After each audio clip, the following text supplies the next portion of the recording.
So today we ask the question, is democracy in the United States fading? Will the U.S. Constitution be strong enough to save the nation from collapse? Well, stay tuned and see what we find out. So, once again, this is U.S. History by Lou. Thank you for joining me. I take a look at sex and scandal and sleaze and a lot of the really good things that have happened in U.S. history as well. Today we're addressing the question of fading democracy. Is this wonderful country and this democratic system of government we operate under, is it fading away from right under our noses? So while you listen today, I want you to ask yourself 3 questions. What happens if all the guardrails fail? Some of them seem to be working so far, but we can always be nervous that they're going to all fail along the way. Can we depend on federalism as part of a solution to keep our great country on the straight and narrow? And finally, should we really trust the courts? So far, they have been holding strong more often than not. But ask yourself those 3 questions as you go along listening to the presentation. So first of all, I have to mention the sources and resources again. These are very excellent scholars. Stephen Levitsky is a professor at the Harvard University, and he's authored many books on the subject and lots of commentary. He's constantly being interviewed. He's considered to be an expert on the question of authoritarianism or competitive authoritarianism. His partner, also a professor at Harvard University, Daniel Ziblatt, has done a great deal of thinking and writing about the subject. And I have a great deal of debt of gratitude to these people because much of what I'm going to share with you comes directly from their thinking. They wrote a book which has been somewhat modernized since, called How Democracies Die in 2018. It still makes good reading, and I highly encourage you to buy the book, read it, and think about it, and talk about it. And so it's happening. Democratic backsliding in the United States has begun. Well-regarded global democracy indexes all show an erosion of American democracy since 2016. In Freedom House's ranking, the United States is now less democratic than Chile, the Czech Republic, Slovenia, Taiwan, and Uruguay, and in the same category as the newer democracies like Croatia, Greece, Mongolia, and Panama. How did we get here? Well, the problems started long before 2016 and go deeper than Donald Trump's presidency. Electing a demagogue is always dangerous, but it does not condemn a country to democratic breakdown. Strong institutions can constrain corrupt or autocratic-minded leaders. For most of our history, America's constitutional system has effectively checked many powerful and ambitious presidents, including demagogues like Andrew Jackson and outright criminals like Richard Nixon. Americans have historically had a lot of faith in our Constitution, and well, they should. It's a remarkable document. The 1999 survey found that 85% of Americans believe the Constitution was the main reason why our democracy has been so successful. We need toleration. Constitutions by themselves, however, aren't enough to protect democracy. Even brilliantly designed constitutions don't function automatically. They must be reinforced by strong, unwritten democratic norms. 2 basic norms are essential. One is mutual toleration, which is the accepting of the legitimacy of partisan rivals. No matter how much we may disagree with or even dislike our opponents, we have to say that they are loyal citizens who love the country just as we do, and who have an equal and legitimate right to govern. We do not treat our rivals as enemies. This is really needed in our society right now, where we seem to be more divided than ever before. And we need forbearance. The second norm is institutional forbearance, refraining from exercising one's legal right. It's an act of deliberate self-restraint and underutilization of power that is legally available to us. Forbearance is essential to democracy. Consider, for one example, what the U.S. president is constitutionally able to do. The president has no limitation whatsoever on legally pardoning whomever they want, whenever they want, for whatever cause they deem sufficient. And many of the pardons are really illegitimate, especially under the current president. But it's a massive power, and most presidents have restrained themselves in using it only for very special situations. Limit or consider what Congress has the constitutional authority to do. Congress can shut down the government by refusing to fund it. The Senate can use its right to advise and consent to prevent the president from filling her or his cabinet or Supreme Court vacancies. Unfortunately, they haven't been very rigorous about using these powers because there is little agreement on what constitutes high crimes and misdemeanors. The power of impeachment has rarely been used and not effectively, especially in recent years. And so there are tricks that are legal. Politicians may exploit the letter of the Constitution in ways that eviscerate its spirit. Court packing, partisan impeachment, government shutdowns, pardoning allies who commit crimes on the president's behalf, declaring national emergencies to circumvent Congress. All these actions follow the written letter of the law to subvert its spirit. One legal scholar calls such behavior constitutional hardball. If you examine any failing or failed democracy, you will find an abundance of constitutional hardball. For example, includes Spain and Germany in the 1930s, Chile in the 1970s, and contemporary Hungary, Venezuela, and Turkey. Unwritten norms. Forbearance, politicians' shared commitment to exercise their institutional prerogatives with restraint is what prevents democracies from descending into a destructive spiral of constitutional hardball. Unwritten norms of mutual toleration and forbearance serve as the soft guardrails of democracy. They are what prevent healthy political competition from spiraling into the kind of partisan fight to the death that wrecked democracies in Europe in the 1930s and South America in the 1970s, 60s, and 1970s.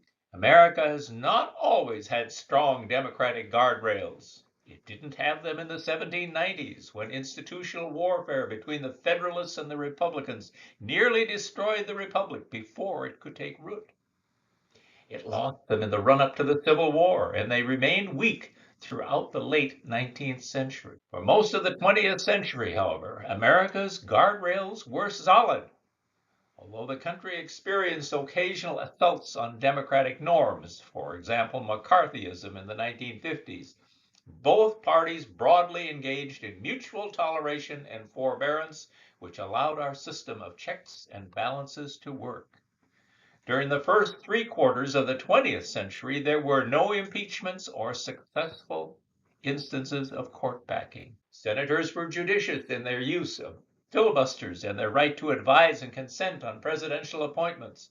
Most Supreme Court nominees were approved easily, even when the president's party didn't control the Senate. And outside of wartime, presidents largely refrained from acting unilaterally to circumvent Congress or the courts. Checks and balances worked because it was reinforced by strong norms of mutual toleration and forbearance. The soft guardrails during the 20th century were built on racial exclusion and operated in a community that was overwhelmingly white and Christian. Efforts to create a multi-racial democracy after the Civil War generated violent resistance, especially in the South. Southern Democrats viewed Reconstruction as an existential threat, and they used both constitutional hardball and outright violence to resist it. Only after the Republicans abandoned Reconstruction, enabling the Democrats to establish Jim Crow in the South, the Democrats ceased to view their rivals as an existential threat, and two parties began to peacefully coexist. Only after racial equality was removed, restricting America's political community to white people, that these norms took hold. The fact that our guardrails emerged in an area of incomplete democracy has important consequences for our contemporary polarization. So early signs of a problem, how democracies die, showed democratic norms have been unraveling for the last 3 decades. Early signs came in the 1990s when Newt Gingrich encouraged his fellow Republicans to use words like betray, anti-flag, and traitor to describe Democrats. Gingrich encouraged Republicans to overtly abandon mutual toleration.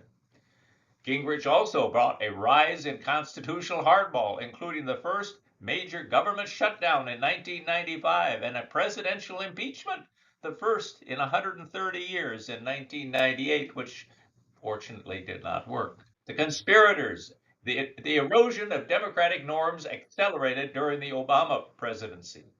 Republican leaders like Gingrich, Sarah Palin, Rudy Giuliani, Mike Huckabee, and Donald Trump said that Obama did not love America.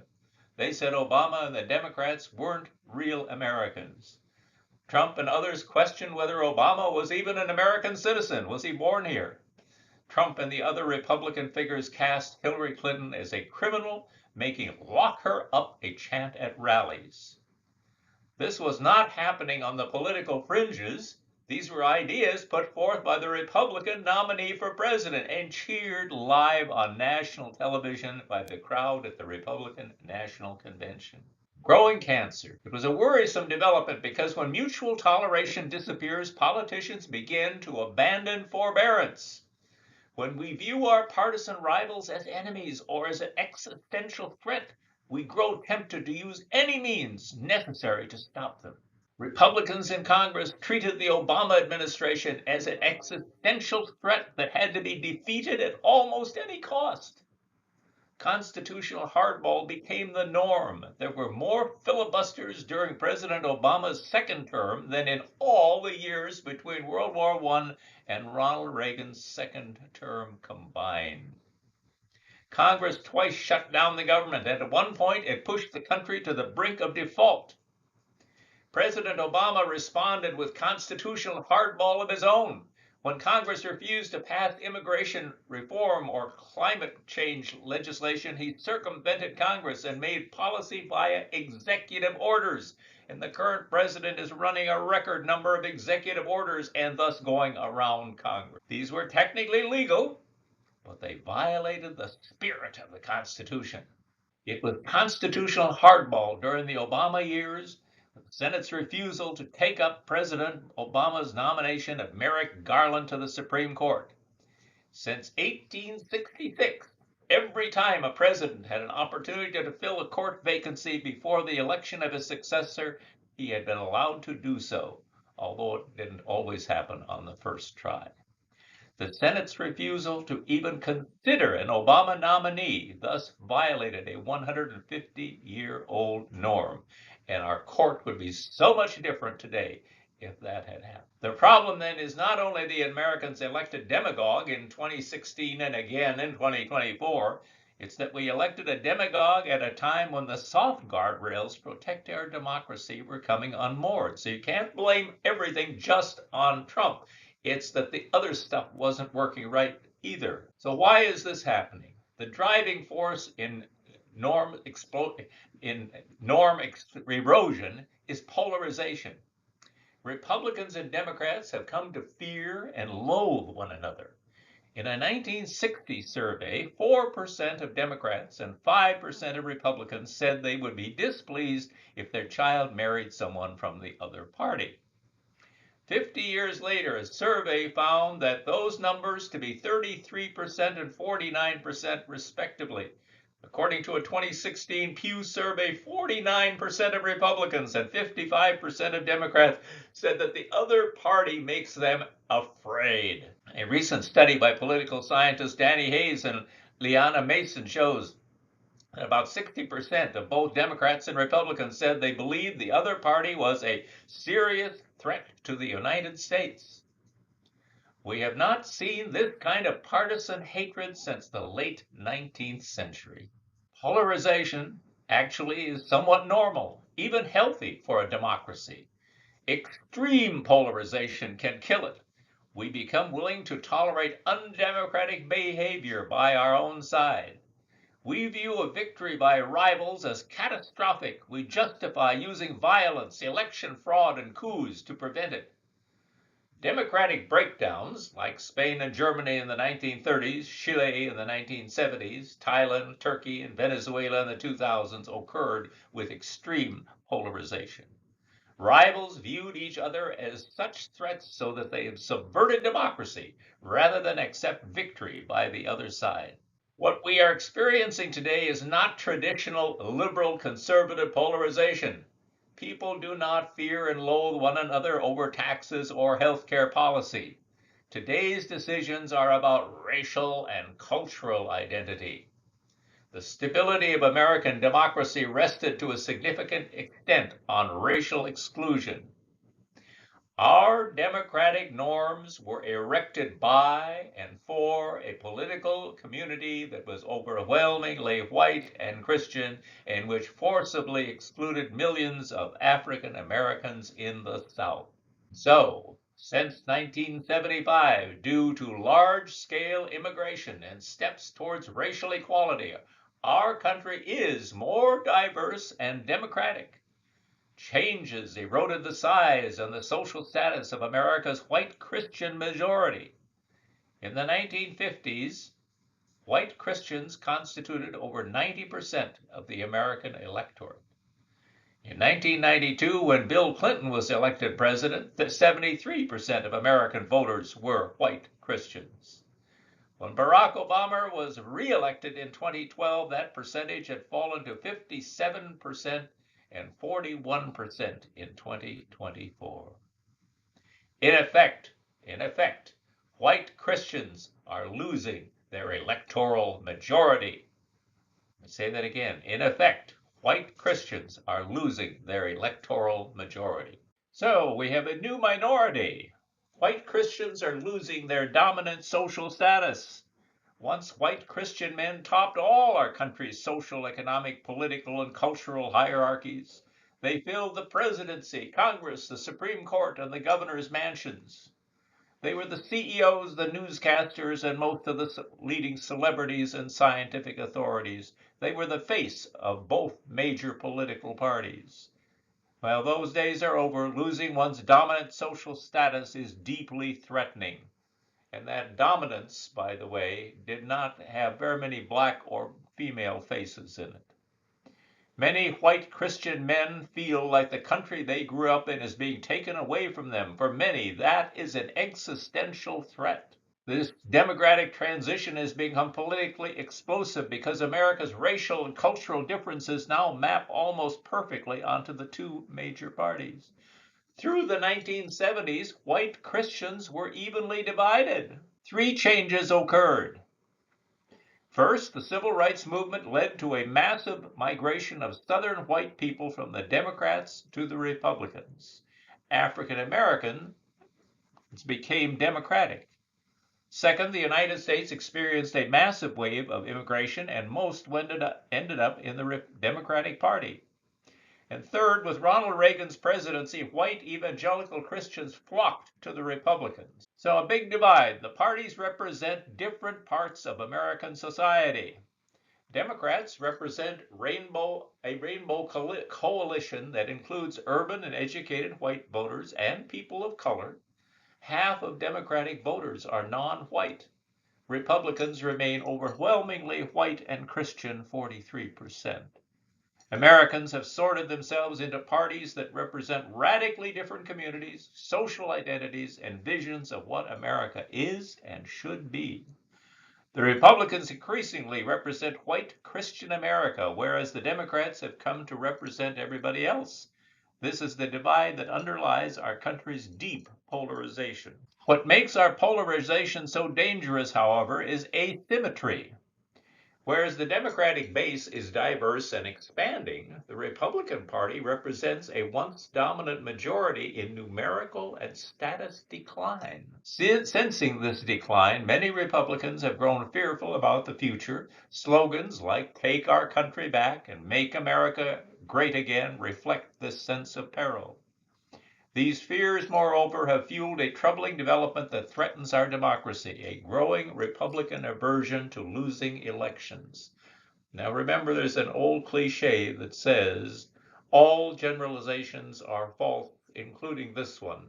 And obviously, I'm engaging in a number of generalizations in this discussion, but they're worthy of thought. So we have to learn to lose the election and not the democracy. Politicians who lose must accept defeat, go home, and get ready to play again the next day. Without this norm of gracious losing, democracy is not sustainable. To accept losing, however, two conditions must hold. First, they must feel secure that losing today will not bring ruinous consequences. Second, they must believe that they have a reasonable chance of winning again in the future. When party leaders fear they cannot win or defeat poses an existential threat, the stakes rise. Time horizons shorten. They throw tomorrow to the wind and seek to win at any cost today. Desperation leads politicians to play dirty. History offers numerous examples of how fear of losing leads parties to subvert democracy. In Europe before World War I, many traditional conservatives were haunted by the prospect of extending voting rights to the working class. In Germany, conservatives viewed equal suffrage as a menace not only to their own electoral prospects, but also to the survival of the aristocratic order. So German conservatives played dirty, engaging in rampant election manipulation and outright repression through World War I. It's still about race, though. Southern Democrats reacted in a similar manner to the enfranchisement of African Americans, which was mandated by the 15th Amendment. African Americans represented a majority or near majority in most post-Confederate states, which imperiled Southern Democrats' political dominance and threatened the entire racial order. Viewing blacks as an existential threat, Southern Democrats played dirty between 1885 and 1908. All 11 post-Confederate states passed laws establishing poll taxes, literary tests, property and residence requirements, and other measures stripping African Americans of their voting rights and locking in Democratic Party dominance. Yes, it's still about race. These measures, together with a monstrous campaign of anti-black violence, did what they were intended to do. Black voter turnout in the South fell from 61% in 1880 to just 2% in 1912. Unwilling to lose, Southern Democrats stripped the right of vote from almost half the population, ushering in nearly a century of authoritarianism in the South, shifting demography. Republicans, a white Christian party in an increasingly diverse society. Two-thirds of the voters, 18 to 24, or 66%, associate with the Democratic Party. 34% align with the GOP. Voters ages 25 to 29, 64% are Democrats or lean that way versus 32% for Republicans. Voters in their 30s tilt Democratic, 55% are Democrats or Democratic leaners, 42% are Republican or Republican leaners. Demography, however, is not destiny.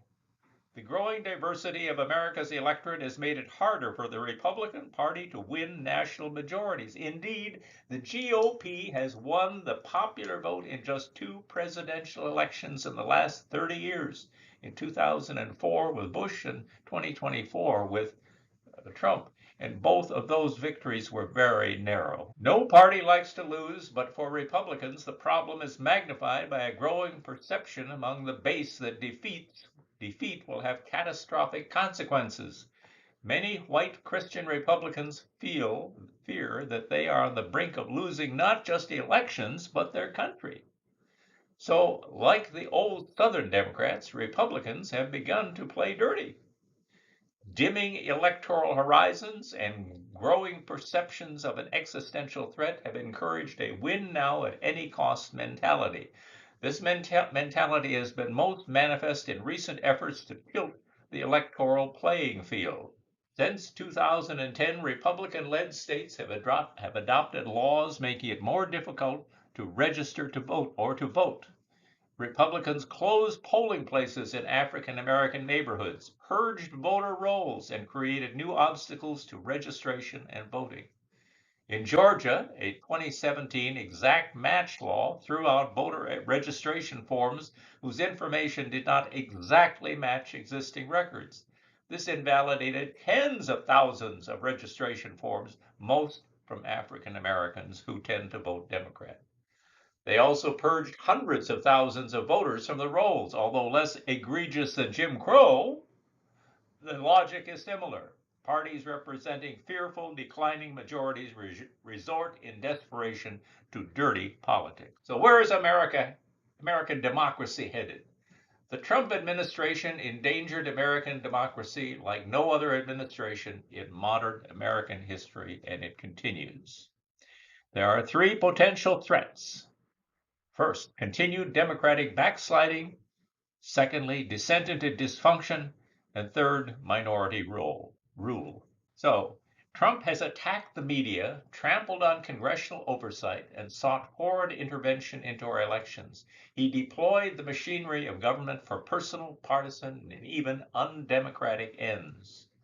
In the age of the COVID-19 pandemic, the Trump administration allegedly used the U.S. Postal Service to make it harder to vote and to shape the results of the presidential elections. Officials responsible for law enforcement, national intelligence, defense, election security, the census, public health, and even weather forecasting are under pressure to work for the president's personal and political benefit, and crucially, against his critics and opponents.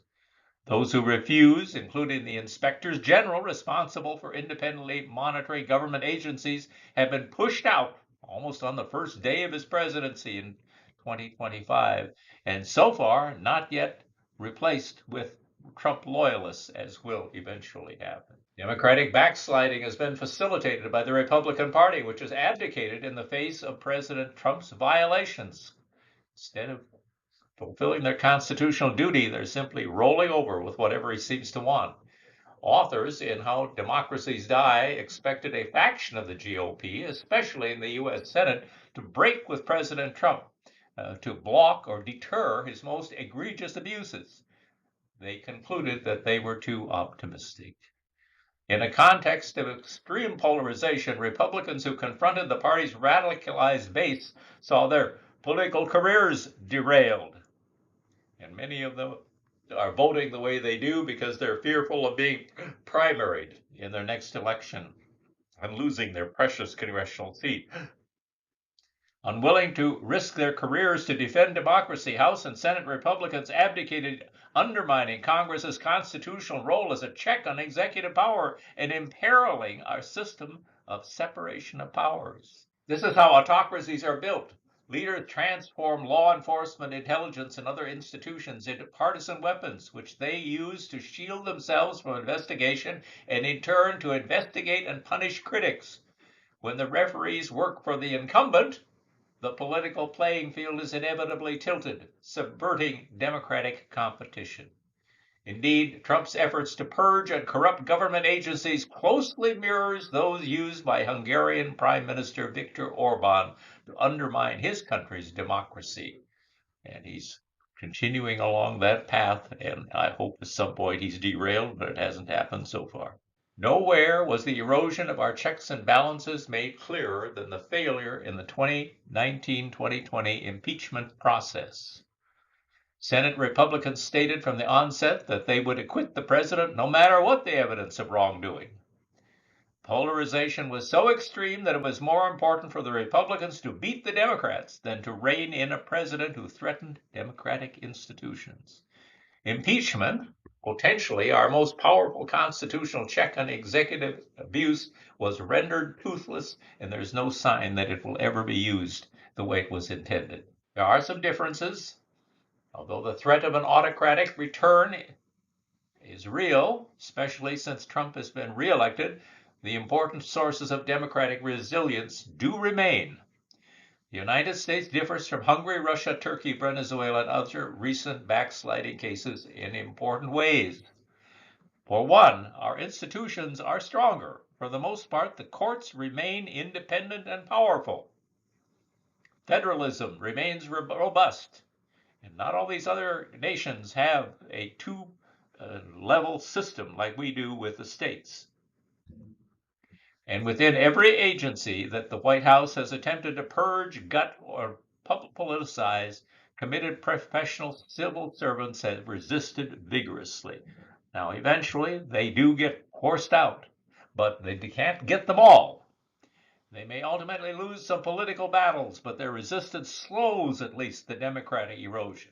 And we have to have that slowing continue through the next election in 2026, when there will be probably a major shift in our party system.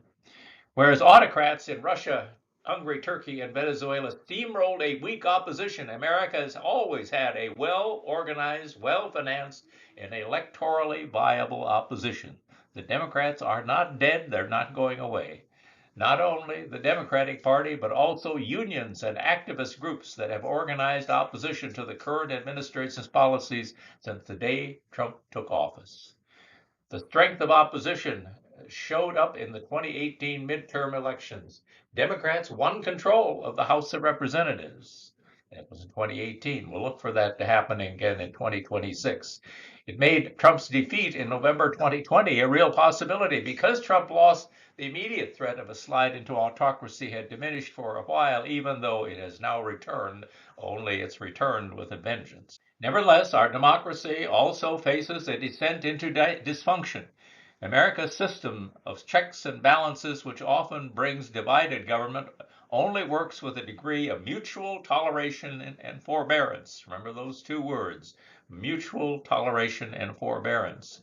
When polarization erodes these norms and encourages constitutional hardball, divided government can easily descend into a kind of permanent institutional warfare, leaving the federal government unable to do the basic work of governance. Partisan minority rule has an even more dangerous corollary. Republicans pushed by a fearful white Christian base into a win now at any cost may use their advantage in counter-majoritarian institutions to entrench themselves in power without winning electoral majorities, indeed in the face of enduring opposition majorities. The Electoral College permitted Donald Trump's election and it permitted his reelection, while the Senate enabled his egregious abuse of power. Likewise, Republican efforts to tilt the electoral playing field via gerrymandering, purging of voter roll, and new obstacles to registration and voting have been largely upheld by the Supreme Court. The final threat to our democracy is less visible, but it may be the most pernicious of all. Consider the following facts. The last two Republican presidents came to office despite having lost the popular vote, and it could easily happen again. The Democrats easily won the overall vote in the 2016 and 2018 Senate elections, and yet Republicans still controlled the Senate. In 2017, Neil Gorsuch became the first Supreme Court justice in history to be appointed by a president who lost the popular vote and then be confirmed by senators who represented less than half of the country. Later, Brett Kavanaugh and Amy Coney Barrett ascended to the Supreme Court in exactly the same way, creating a conservative court majority with decidedly minoritarian origins. In February 2020, the 52, that's important, in February 2020, the 52 senators who voted to acquit President Trump came from states that represented 18 million fewer Americans than the 48 senators who voted to convict. To be sure, minority rule has a deep history in America. Our founders created a constitutional system that was biased towards small or low population states. But over time, that early small state bias evolved into a massive overrepresentation of rural states, affecting three important counter-majoritarian. So, minority rule. To be sure, minority rule has a deep history in America. Our founders created a constitutional system that was based towards small or low population states. But over time, that early small state bias evolved into a massive overrepresentation of rural states, affecting three important counter-majoritarian institutions. The Electoral College is biased towards sparsely populated states. The U.S. Senate is heavily biased towards sparsely populated states, and because the Senate must approve Supreme Court nominations, the Supreme Court is also somewhat biased towards sparsely populated states. Population trends, the gradual depopulation of rural areas are exacerbating the problem. In 20 years, 70% of the U.S. population will be living in 16 states, which means that 30% of the country will control 68% of the Senate. Majority rule. For most of American history, the rural bias inherent in the political system had little partisan effect because the major parties had urban and rural wings. In other words, the system always favored Vermont over New York, but it did not favor any particular party. In recent years, however, U.S. parties have divided along urban-rural lines. Today, Democratic voters are concentrated in the big metropolitan centers, whereas Republicans are increasingly based in sparsely populated territories. This gives the GOP a systematic and growing advantage in the Electoral College, the Senate, and to a great degree even in the Supreme Court. So how do we combat the root causes of asymmetric polarization? Democracy requires the existence of at least two democratic-minded political parties. American democracy will only be secure when both major parties are committed to the democratic rules of the game. The Republican Party must change, and I guess the Democrats to some extent too, but mostly the Republicans have the biggest problem. It must transform itself into a more diverse party capable of attracting younger, urban, and non-white voters. A Republican Party that can thrive in a multiracial America will be less fearful of the future. Without the win now at any cost mentality of a party facing inexorable decline, Republicans will be more likely to embrace democratic norms.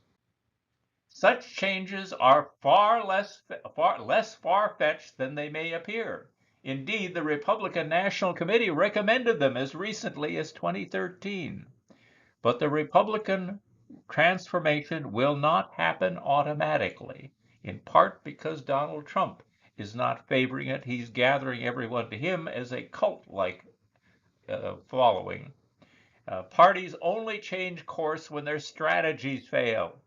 In democratic politics, success and failure are measured at the ballot box, and nothing compels change like electoral defeat. The only way out of this impasse is to double down on democracy, defending the right of all citizens to vote.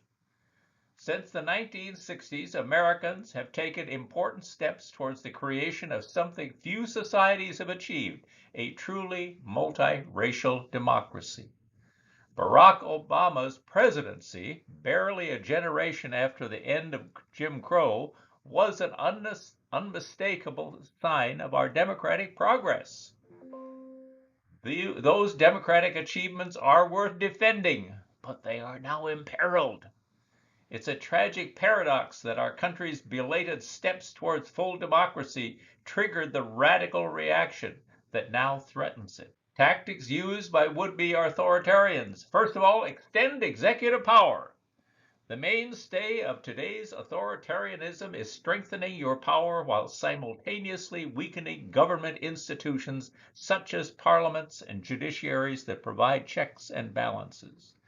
The key is to use legal means that ultimately give democratic legitimacy to the power grab. Extreme forms of this include abolishing presidential term limits, which was done recently in China, and regressive constitutional reforms to expand presidential power, like in Turkey. Repressed dissent and citizen efforts to hold governments accountable. Restrictions on funding and other bureaucratic limitations silence the ability of the people to hold accountable those in power. More than 50 countries have passed laws that stifle citizen groups.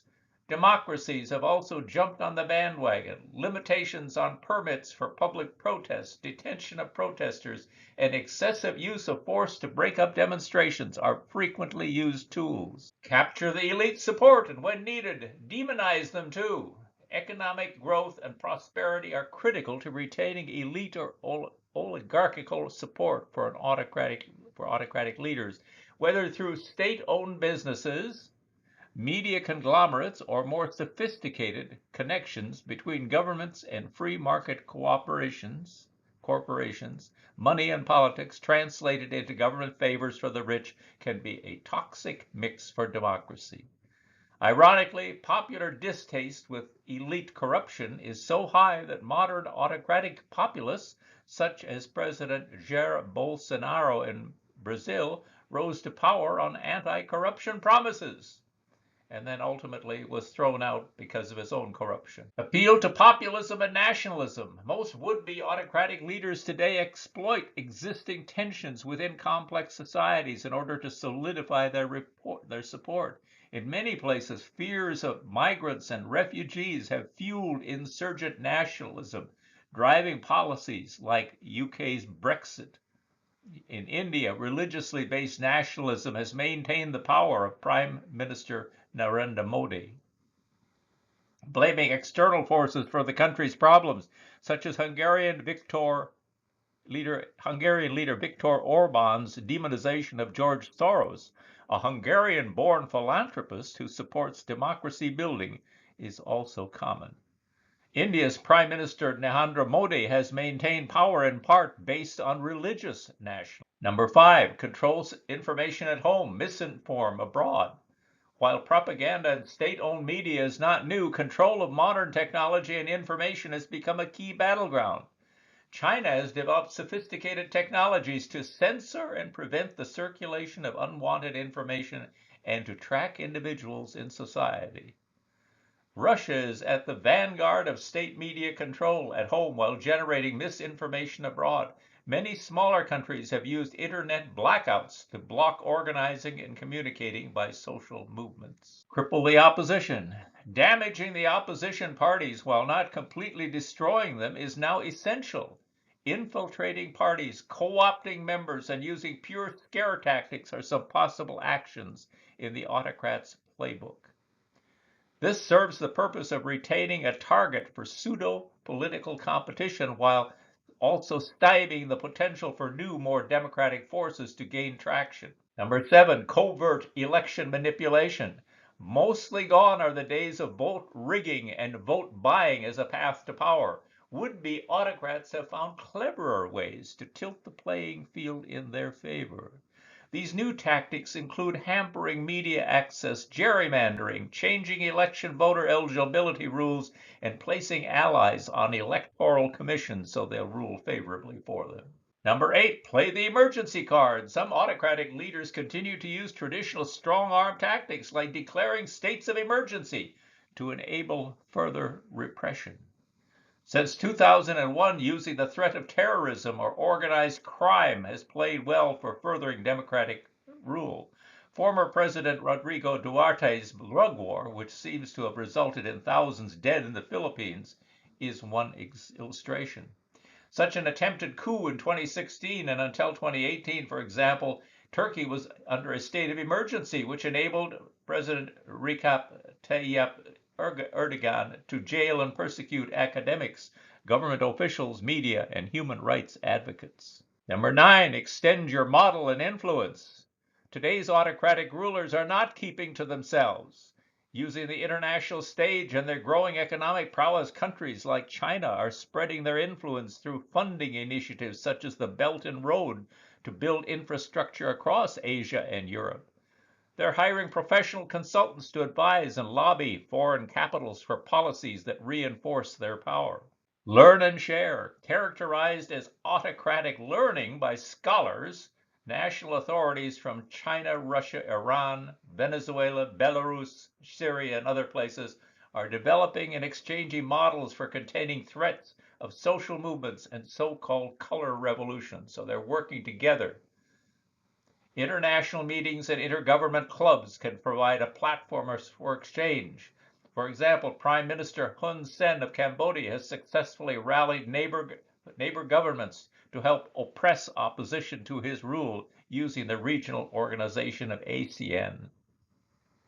Government officials in Malaysia recently blocked Cambodian opposition members from returning to their country via Malaysia. Direction unknown. These tactics used by authoritarians. Some experts claim that the world is at a tipping point where decreased faith in democracy will drive the dominance of autocracy globally. The social movements of today inspire some hope that civil society, a key ingredient for democracy, though under pressure, is fighting the trend. Nevertheless, strengthening democracy across the globe will prove impossible if even the most established democracies today fall prey to the tactics of would-be autocrats. What we know is that we do have much to lose in this worry about our nation and where it's going. Americans who are concerned about the threats facing our democracy must participate in all elections, but also commit themselves to protect our most basic democratic institutions, including voting and civil rights. So will you be the frog who sits and lets yourself be boiled, or will you be the one who jumps out of the water and does what you can to keep our country on the straight and narrow? The stakes are very high. We have much to lose. So, all good things must come to an end, and that is the end of our discussion for today. But I always like to remind people that ensuring the future is up to all of us. We have to be responsible for what happens to our nation in the future. Oh, yes. And then one more thing. If you're watching this on YouTube, remember to hit the subscribe and like button so I can be encouraged to create more History by Lou just for you. Thanks so much for tuning in. I hope you enjoyed and I hope you learned, and we look forward to you being with us for the next presentation.